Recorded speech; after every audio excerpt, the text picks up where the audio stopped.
Alô pessoas, tudo bem com vocês? Aqui quem fala é o Thiago, esse é o segundo vídeo do nosso canal, The Code Days, e hoje eu vou trazer para vocês um vídeo mais curto, em comparação com o vídeo passado, né? Não é um vídeo tão técnico, eu vou falar sobre algumas dicas que eu acho que são importantes para a gente evoluir na carreira como desenvolvedor ou desenvolvedora de software. E vamos para o primeiro slide. A primeira dica é: aprenda a estruturar bem suas dúvidas. Por que isso, né?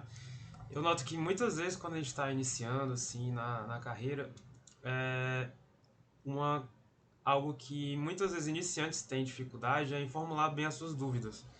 Por exemplo, muitas vezes a gente está com um problema, quando a gente está iniciando na carreira, né, a gente tem um problema e pede ajuda a alguém.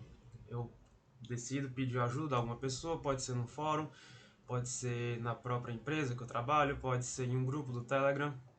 E muitas vezes, eu pelo menos vejo isso hoje em dia, né? Eu participo de alguns grupos do Telegram e eu noto que algumas pessoas elas têm dificuldades em se expressar, em dizer qual é o problema da dúvida, qual a dificuldade que eles estão passando, como eles estão tentando resolver aquele problema, e essa dificuldade em se expressar, em formular bem a dúvida, é algo que acaba dificultando a resolução do próprio problema, né? Eu cansei de ver em grupos, eu participo de alguns grupos de Python no Telegram. Eu cansei de ver algumas vezes iniciantes tentando formular as dúvidas deles e as pessoas que são mais experientes tentando ajudar esses iniciantes, dizendo que a dúvida estava confusa, não estava dando muito bem para entender, pedindo para formular a pergunta de outro jeito. Então, uma habilidade que eu considero que é essencial para evoluir na carreira de desenvolvimento de software é a habilidade de estruturar bem a dúvida. Porque a gente sabendo formular bem as nossas dúvidas, fica mais fácil tanto eu explicar o problema para alguém que eu estou pedindo ajuda, pode ser um colega de empresa, pode ser nesses fóruns, nesses grupos do Telegram, pode ser em diversos. A gente tem diversas possibilidades aí para pedir ajuda, né? E também é mais fácil de eu conseguir achar a solução no Google. Eu sabendo pesquisar bem no Google a minha dúvida, né? Fica mais fácil eu estruturar a frase que eu vou colocar na barra de busca do Google. E é mais fácil eu conseguir achar links que me redirecionam ou para links do Stack Overflow, ou às vezes tem links do Reddit, ou de outros fóruns, né?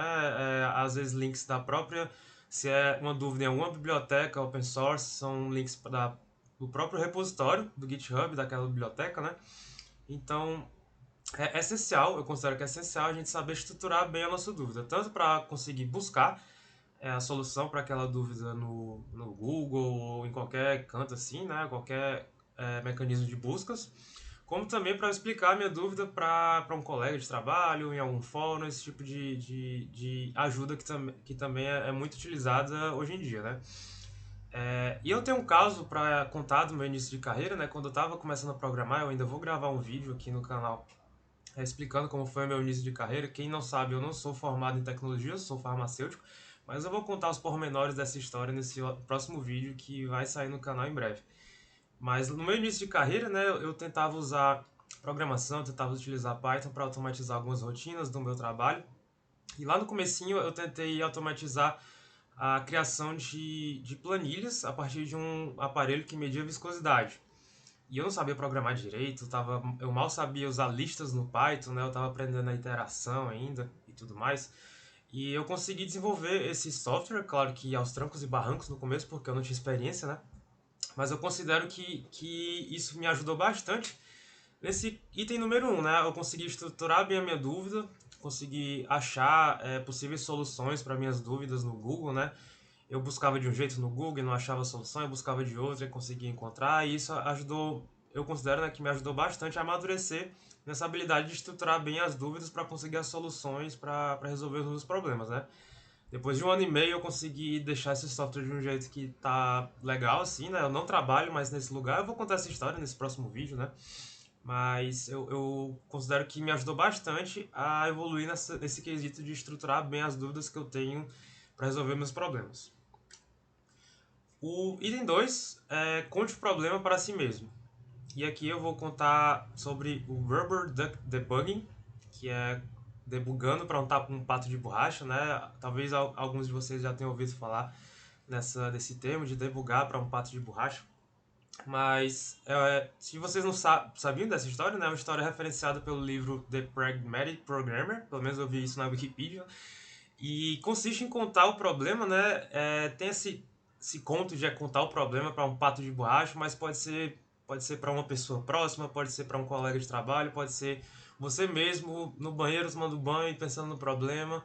Ah, o meu problema é isso, isso, isso, isso. E muitas vezes, quando a gente menos espera, a solução aparece assim, no piscar de olhos, se a gente nem imaginar que a solução estava dentro da nossa própria cabeça, né?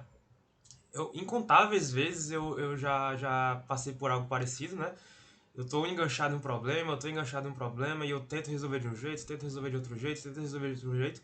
Eu não paro para respirar e quando eu saio, eu começo a pensar no problema, sei lá, eu vou parar para almoçar, eu começo a almoçar e o problema tá ali, né, me perturbando, uma pulga atrás da orelha. E de repente, quando mais de repente, né, o problema, eu vejo a solução do problema ali do nada. Já aconteceu almoçando, já aconteceu tomando banho, já aconteceu sonhando, eu já sonhei e acordei com a solução do problema na minha cabeça, né? E tem essas possibilidades, né, que eu vou falar sobre isso também em um próximo vídeo, né, que é algo que eu aprendi num curso muito legal do Coursera, mas eu vou falar disso no próximo vídeo, que é quando a gente não está focado, mas o nosso cérebro continua trabalhando ali e quando a gente menos espera, vem a solução, assim como no passe de mágica. E isso tanto acontece quando a gente tá pensando ali, não tá concentrado mais naquele problema, como também quando a gente conta o problema para um colega de trabalho. Se você tá com um problema, sei lá, semana passada eu tava com um problema para escrever uma instrução SQL mais cabeluda, assim. Aí eu achei que eu não ia conseguir, não vou conseguir, não vou conseguir. Aí eu contei para os colegas de trabalho, eu quero uma instrução SQL que faz isso, aquilo, outro. No final eu consegui escrever o SQL, né, depois de bater bastante cabeça, mas só o fato de eu explicar, né, explicar para os colegas de trabalho o que eu queria que aquele SQL fizesse, me ajudou a ver a solução de uma forma que eu não estava vendo antes. Então, é uma habilidade que eu também considero bastante essencial para evoluir na carreira de tecnologia, de desenvolvimento de software, engenharia de software. E o item 3, que é o último item desse vídeo curto, né, cuidado com a síndrome de Stack Overflow. No começo da carreira, né, eu pelo menos, e eu acredito que muitas pessoas, né, que quando estavam começando a carreira, tendem a procurar tudo no Stack Overflow, eu tô com uma dúvida, eu boto no Google, claro, né, às vezes não é nem intencional, às vezes o primeiro link que aparece lá no Google é um link que leva para o Stack Overflow, né, e isso é legal, né, claro que tem muita solução que aparece no Stack Overflow, mas tem vezes que não aparece a solução lá. E se a pessoa é mais júnior, assim, mais iniciante, ela começa a se desesperar e diz que não consegue resolver aquele problema e pede ajuda para os colegas. E não tem nada de errado pedir ajuda para os colegas, mas é legal a gente tentar resolver também por conta própria, né? Claro que eu tô enganchado, eu não vou ficar uma semana preso, tenho um prazo para entregar ali o projeto e eu não vou ficar enganchado tentando resolver tudo sozinho, podendo pedir ajuda para alguém. Claro que não, né? Mas se a gente puder evoluir essa habilidade de buscar resolver os problemas por conta própria, né, é muito interessante. Então, como eu falei, né, isso pode indicar falta de experiência, né, esse fato de sempre buscar no Stack Overflow e tal, e a solução não está lá.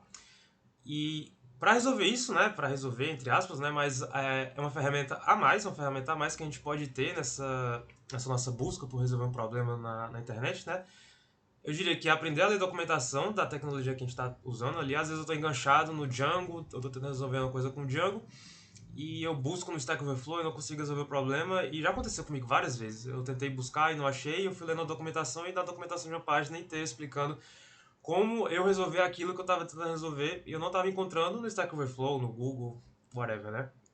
Então, aprenda a ler documentação é essencial. Eu lia muita gente mais experiente dizendo isso pra mim no começo. Aprenda a ler documentação, aprenda a ler documentação. E eu ignorava, eu não lia muito e tal, porque eu achava chato. Ler documentação não é a coisa mais legal do mundo, né? Principalmente quando a gente tá começando, a gente acha sacal e tudo mais. Mas eu diria que é essencial saber ler documentação. Se a documentação ser a primeira fonte assim de busca, assim, muitas vezes é essencial, porque a solução tá lá e o fato de procurar lá pode te fazer ganhar tempo. Você poderia ganhar tempo lendo a documentação em vez de procurando no Stack Overflow. Muitas vezes a solução está lá. E se o problema não é em uma ferramenta específica, né? Uma ferramenta que tem documentação e tudo mais, mas pode ser um problema que aconteceu comigo recentemente. um problema em bibliotecas externas. Eu estava trabalhando no projeto Django e tinha algumas bibliotecas externas que eu estava tendo uns problemas e claro, é mais difícil ter a solução para esse tipo de problema no Stack Overflow. E o local mais ideal assim para a gente buscar a solução desse tipo de problema é na própria, se é um software aberto, né, se é uma biblioteca de código aberto, é procurar no próprio repositório da biblioteca. Então, é tão necessário, assim como ler documentação, aprender a ler a documentação, claro, da documentação aberta do Django, do Python, por exemplo, que é o que eu estou falando agora, mas também aprender a ler o repositório da biblioteca que você está usando, caso seja um código aberto, né? Seja uma ferramenta de código aberto. Porque muitas vezes, a gente nem imagina, né? Mas muitas vezes a dúvida que a gente está tendo, ela está presente nas issues lá do GitHub, do repositório lá no GitHub. A gente busca lá no... Como se a barra de busca lá das issues do GitHub fosse o próprio Google, né? Eu estou com uma biblioteca aqui que está dando um problema que eu não estou conseguindo encontrar a solução no Stack Overflow. Eu busco lá nas issues do repositório e muitas vezes eu encontro a solução lá. Alguém já passou por esse problema antes, relatou lá no repositório da biblioteca e alguém foi lá e resolveu, e muitas vezes esse problema virou até um pull request que evoluiu a biblioteca e tudo mais. É até interessante se, mesmo que você não encontre a solução do problema lá nas issues do GitHub, é legal você dar uma pesquisada lá e até criar um issue novo. Aconteceu comigo recentemente, que é o que eu vou falar aqui, nessa biblioteca Docker Lambda. Vou abrir aqui o link. Mas eu uso no trabalho, eu uso essa biblioteca para eu carregar. A gente usa uma função Lambda na AWS, no projeto, e eu precisei dessa biblioteca, desse repositório aqui, para carregar dependências de geolocalização no meu projeto que eu trabalho. E eu estava tendo um problema lá que eu não estava conseguindo resolver, eu busquei aqui nas issues do repositório, e eu não lembro exatamente onde é que está a minha dúvida aqui, mas eu coloquei uma pergunta aqui, que eu não estava conseguindo resolver e tudo mais, e no mesmo dia o owner do repositório ele me respondeu. Eu acabei descobrindo um bug no repositório dele, né, no código dele, e ele resolveu no mesmo dia. E no mesmo dia eu consegui resolver o meu problema também. Então, é até uma forma legal de a gente interagir mais, de contribuir com o código aberto. O problema que eu estava tendo pode ter sido o problema de outras pessoas, né? E a minha dúvida, né? Minha pergunta lá, eu relatei o meu problema, né? Tá dando problema, eu estou tentando fazer isso, isso, isso, e não estou conseguindo resolver. E por conta disso, o owner do repositório ele descobriu que tinha um bug no código e resolveu o problema, né? Então, é até uma forma indireta assim de a gente contribuir com o código aberto. Não mandei por request nem nada, mas eu alertei o dono do repositório, né? Tem um problema aqui, você poderia resolver e tal. Eu poderia mandar um pull request também, né? Mas eu estava ocupado com outras coisas.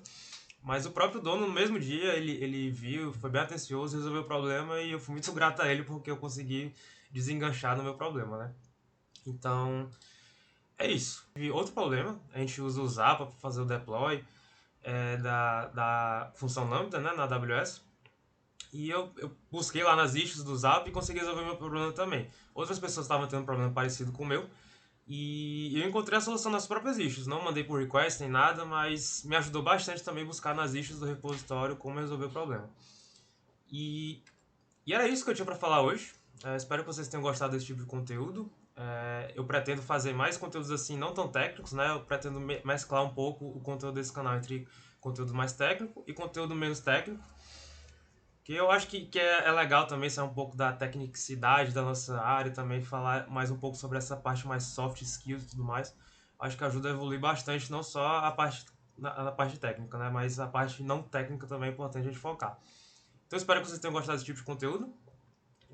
A gente se vê no próximo vídeo. E eu vou lançar mais um vídeo essa semana, convidando vocês para uma nova série que eu pretendo fazer nesse canal sobre estrutura de dados. Mas eu vou falar um pouco mais os detalhes nesse próximo vídeo que vai sair, pretendo que saia essa semana. Então, agradeço vocês por terem acompanhado esse tipo de conteúdo aqui, esse conteúdo no meu canal. Se vocês curtiram, mandem um joinha aí no canal, né? Se inscrevam no canal, caso não sejam inscritos ainda. E a gente se vê no próximo vídeo. Valeu, pessoal!